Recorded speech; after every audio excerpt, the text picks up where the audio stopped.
एक बार महात्मा बुद्ध किसी नगर से गुजर रहे थे। तब उनकी नजर एक कपड़े के व्यापारी पर पड़ी, जो कि दुखी और हताश दिखाई दे रहा था। महात्मा बुद्ध उसके पास चलकर गए और पूछा, तुम इतने उदास क्यों हो? अगर तुम मुझे अपनी चिंता का विषय बताओ तो मैं तुम्हारी कुछ मदद कर सकता हूँ। उस व्यापारी ने बुद्ध को प्रणाम किया और अंदर बुलाया।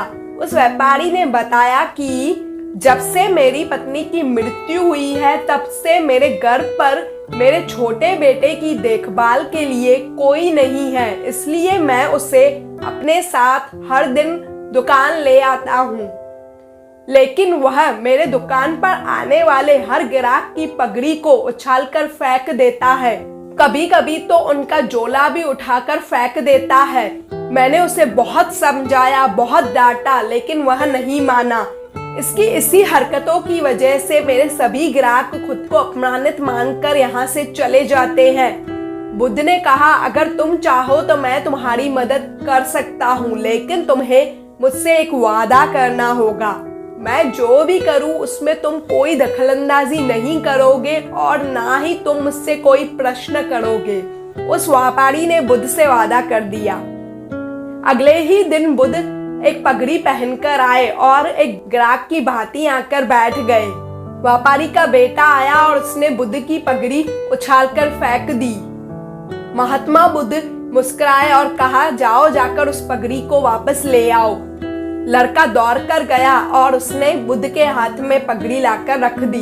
फिर दूसरे दिन बुद्ध आए और इस बार बुद्ध अपने साथ एक लकड़ी और एक कुल्हाड़ी भी लाए।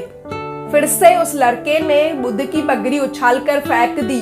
बुद्ध ने उसे लकड़ी और कुल्हाड़ी दे दी और कहा, जाओ जाकर इस लकड़ी को काटो। यह सब देखकर व्यापारी थोड़ा सा डर रहा था कि कहीं उसके बेटे के हाथ में चोट न लग जाए, लेकिन उसे अपना वादा याद था, इसलिए वह चुप रहा।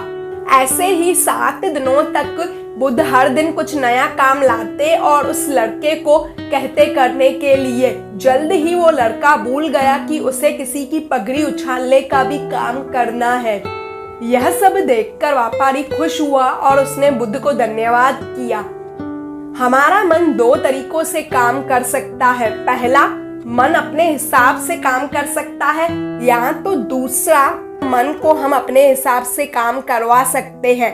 अगर हम अपने मन को अपने हिसाब से काम नहीं करवाएंगे तो मन अपने हिसाब से काम करने लगेगा। मन वश में हो सकता है यदि हम अपने मन को अपने हिसाब से काम करवाने लगे तो।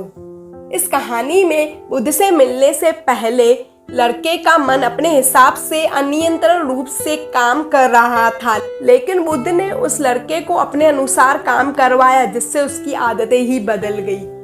अगर आपको वीडियो पसंद आई हो तो इसे लाइक और शेयर जरूर कर दीजिएगा। अगर आप मेरी चैनल पर पहली बार आए हैं तो इसे सब्सक्राइब करे बिना मत जाइएगा। मिलती हूँ आपसे नेक्स्ट वीडियो में।